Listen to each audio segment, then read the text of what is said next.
Conversations That Matter is a partner program for the Centre for Dialogue at Simon Fraser University. The production of this program is made possible thanks to the support of the following and viewers like you. Welcome. And nice to be here. So, how old are you? 93rd year. 93rd. Like, you're into your 93rd, or you've completed 93 years? No, into 93. How'd you get here? Because you look remarkably good. With great difficulty. You know, luckily I had, I think, good genes and maybe good luck. You know, not get killed in a car accident or develop a nefarious disease at 25 years of age.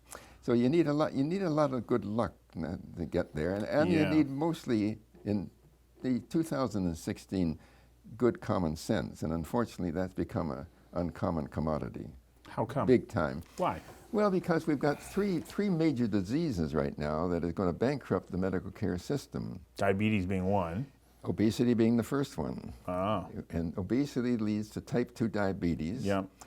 And if you have type 2 diabetes, you've got a 50% chance of dying of a coronary. You know, when I went to the Harvard Medical School and graduated, 6 years ago, 5% of the people had type 2 diabetes, and 95% genetic, bad genes. Now it's gone from, just in that short period of time, 5% to 95% type 2 diabetes. Wow. So it's we're leading a pretty, questionable lifestyle. And the results of I saw the other day that the World Health Organization, that 1 in 14 people in North America now have type 2 diabetes. And if you're over the age of 65, 1 in 4. That's 1 in big time. 4. Yeah. Wow. So it's not just having obesity and diabetes. It's the complications associated with it. You know, type 2 diabetes, more likely going blind. Yeah. Kidney failure. Yeah. In the province of Saskatchewan, most of the bilateral amputation of the legs are on Aboriginal patients. With type 2 diabetes. Type 2 diabetes, yeah. So type 2 diabetes leads to quite a variety of other ailments and is a big challenge. A huge challenge. If you have type 2 diabetes, you're more likely to lose your vision, kidney failure, and in the province of Saskatchewan, 50% at least of the people who have the bilateral amputation of the legs are Aboriginal patients. Lousy lifestyle, type 2 diabetes, and there you have it. So, part of the epidemic around obesity and type 2 diabetes is so much of the fact that we moved to a so-called low-fat diet and we're heavier on carb intakes, and we create that whole cycle. So, that's another way of saying watch what you put in your mouth. Basically people are having too many calories of all kinds. Mm-hmm. It's not, too much fat, too much sugar, too much protein. Sugar is the really big killer, because if you eat a lot of sugar, your cholesterol level goes up. Decrease the sugar, goes down. Well, and refined sugar is deadly for your brain too. Yeah. I wrote a column on that about 40 years ago and called it the white devil. The sugar industry sued me. They sued you? They didn't like it, and they complained to the College of Physicians and Surgeons. And I had to go before the college and explain my rationale. The final verdict was I was okay, but it was a lot of work, a lot of trouble. Because you spoke the truth. I'm not the most beloved physician in Canada as it relates to the medical establishment, because I've taken contrary views with medical matters.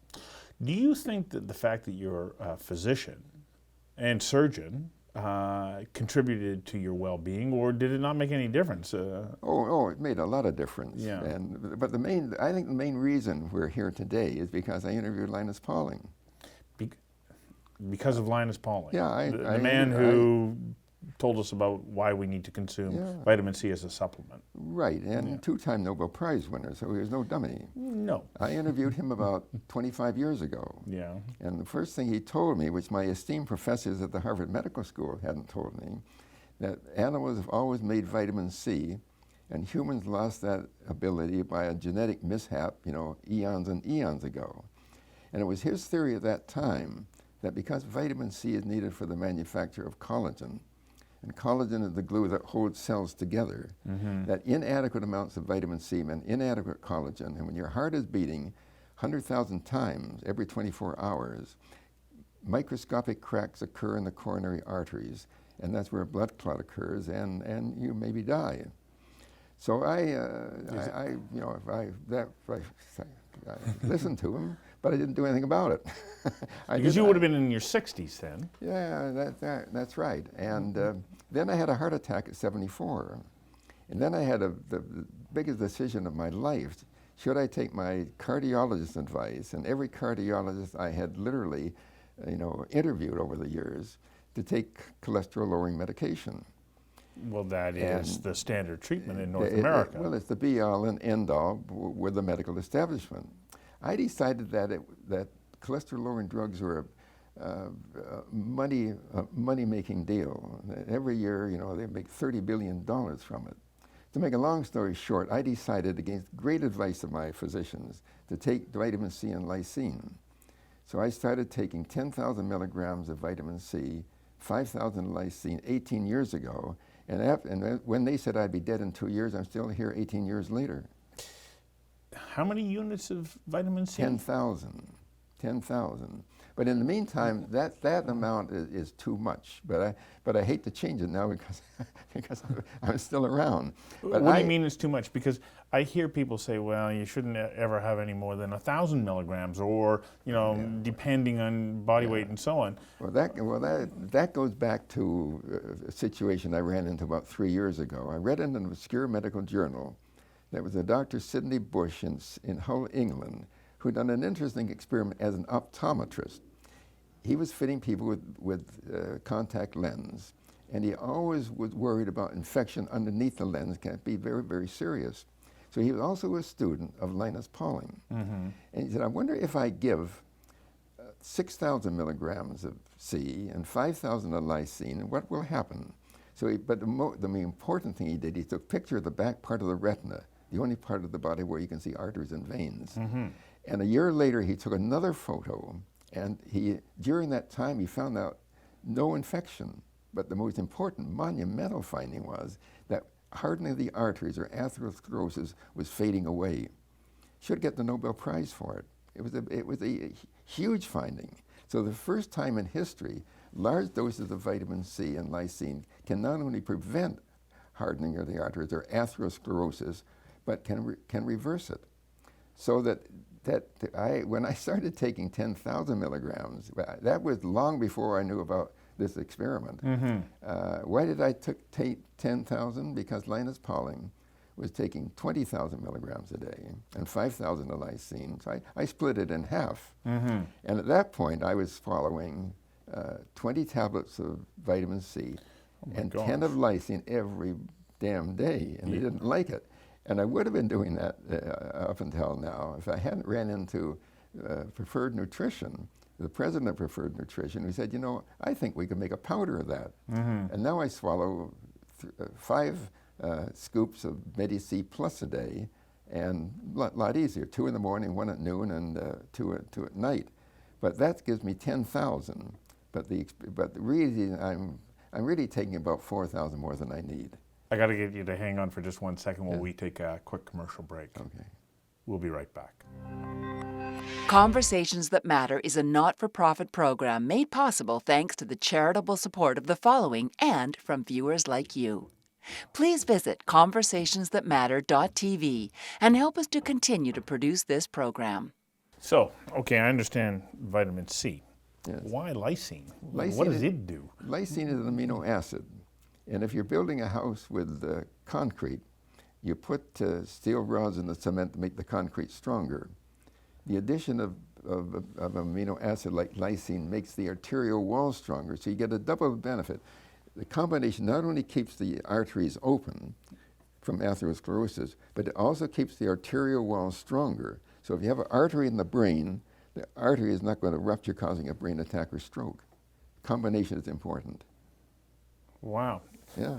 I had heard that if you take too much of any supplement, Yeah. and the numbers were much lower than what Right, you're saying. right. Basically, you just pee it out. Well, you do. You do. Every time you urinate, you've got, some people say you've got the most expensive urine in the world. But the retort to that is that you've got the most inexpensive life insurance policy in the world. Keep you alive.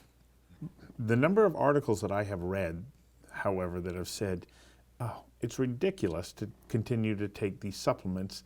You know, the evidence is there that it doesn't work. You know, really, it's the only time that you're going to take any kind of ingestible or, you know, needle-delivered substance. You want it to be a drug. And I have to admit, you know, I take a drug, I feel an immediate effect. I take a supplement, and I go, no difference.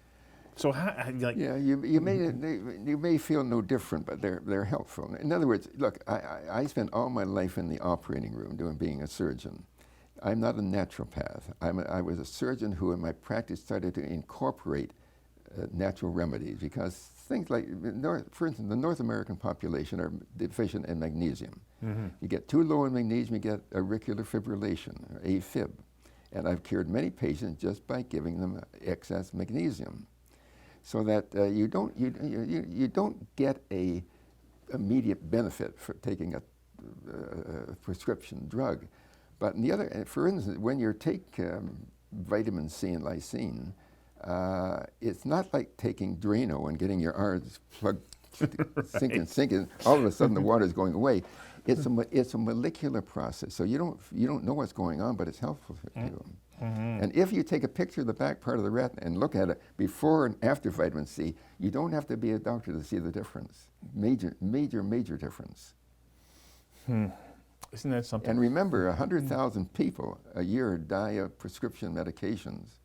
Another 700,000 go to the emergency for adverse reactions. You can walk into a health food store, nobody dies. There are no dead bodies from health food stores, natural remedies. So, what are some of your other bits of advice? You talk about moving. Well, you know, obesity being one thing. You know, my understanding is that the best way to address that is watch what you put in your mouth. Right, and you know, really one of the best rules of getting to 93 plus is that practice preventive medicine right at the start of your life and follow it right through. That's the first rule. The second rule is never, never, never forget rule number one. You know. Yeah, but what if you never followed rule number one, and all of a sudden at 65 you're going, uh-oh, but I still want to get to 90. Yeah. What do we do then? Well, it's never too late. It's never too late to get it. You know, if you're obese and you're not type 2 diabetes, you know, you may have another 20 years to live, and get your act together. You know, wise people do at the start of life what fools try at the end. And you know, medicine isn't like religion where you can get down and say, I repent, and let me into the kingdom of heaven. It's a cruel business, and if you don't behave yourself, you're in a lot of trouble. So there's a lot of talk these days about you got to do 10,000 steps a day. Yes. Is that important? It is. I think 10,000 steps a day is the most important exercise you do. I think it was Abraham Lincoln who said you've got the two best doctors in your own body, your left leg and your right leg. Use them. That's a good line. And also have a little drink now and then. Yes, you advocate wine. No. I advocate alcohol in moderation. Oh, I thought you focused in on red wine. No.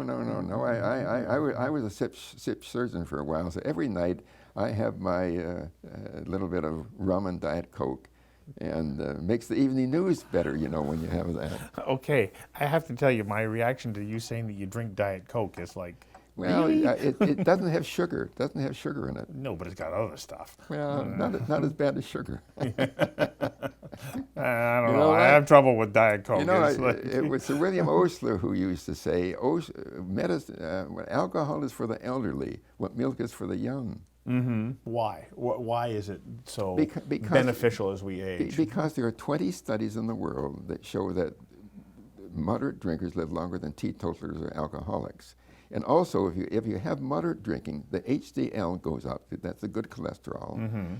Little platelets in the body that stick together, they're part of the blood coagulation process, are less likely to stick together, producing a blood clot. And there's also a beneficial effect to being a little more relaxed. Oh, this is so much fun. I don't want to stop, but I got to take another quick break. We'll be back in a moment.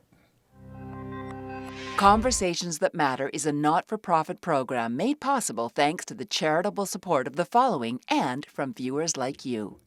Please visit conversationsthatmatter.tv and help us to continue to produce this program. And when you're relaxed, you're a little bit more attractive to members of the opposite sex because you seem to advocate that, you make sure that you keep your intimate life active. Well, I'm not as good as I used to be.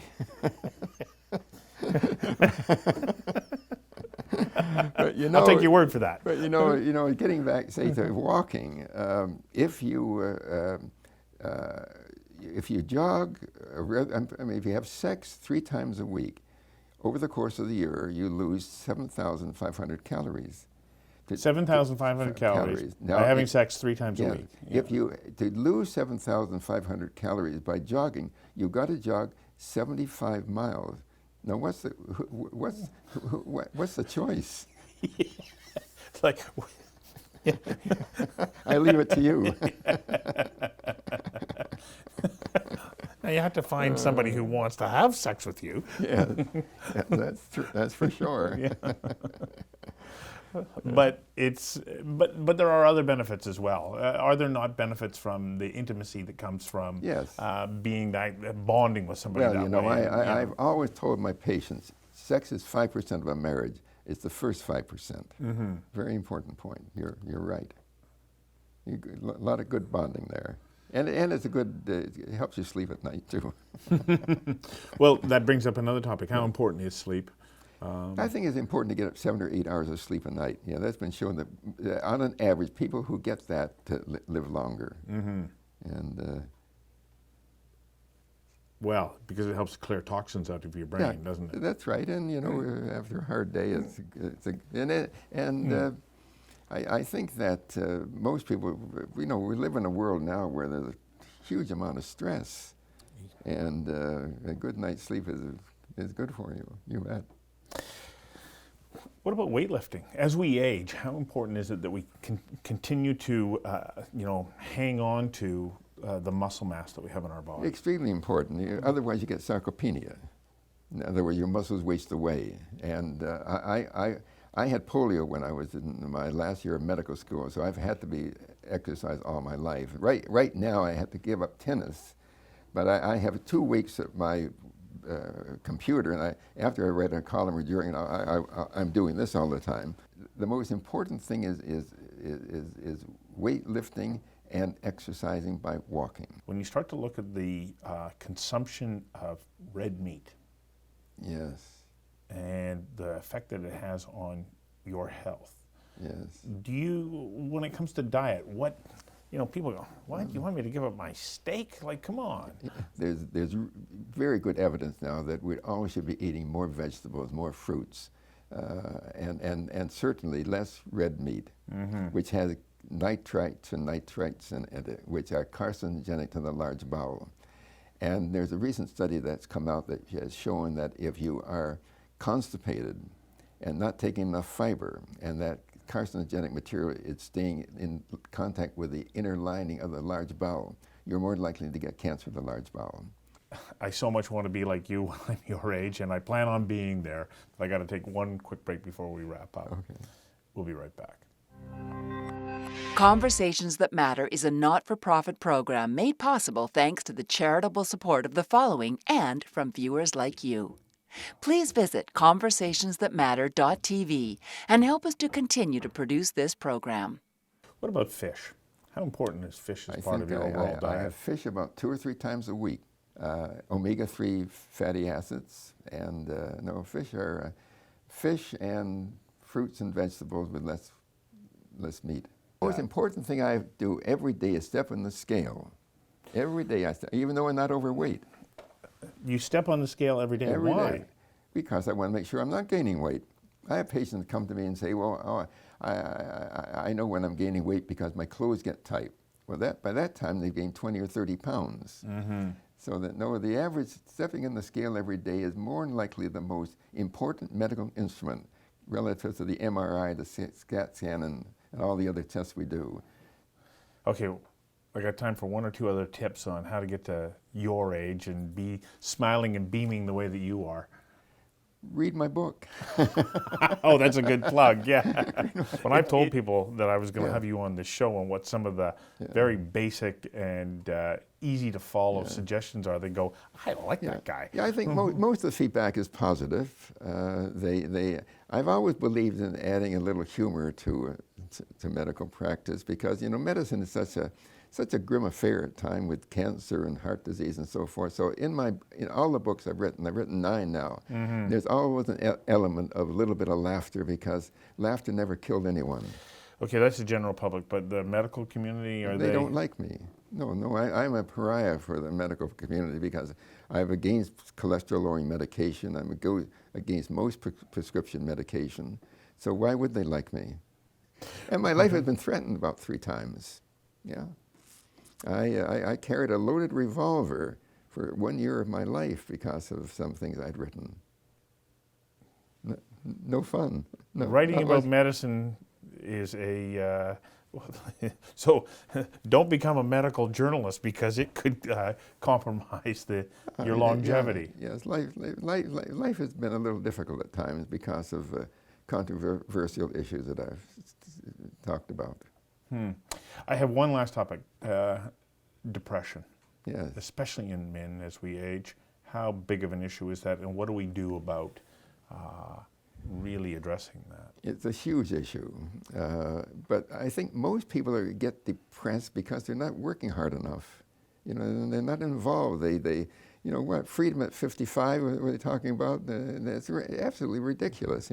Here I am at my age and I'm working 10 or 20 hours, 10, 12 hours a day, enjoying it. And I think depression is in part man-made. So retirement's overrated.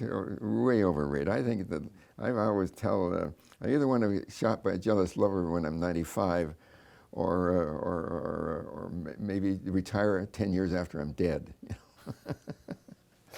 Thank you very much for doing this. Really appreciate you coming in and sharing your experiences and giving us some of those little tips and tricks that can help us all be as happy and healthy as you are at your age. My great pleasure. Thank you. Thank you.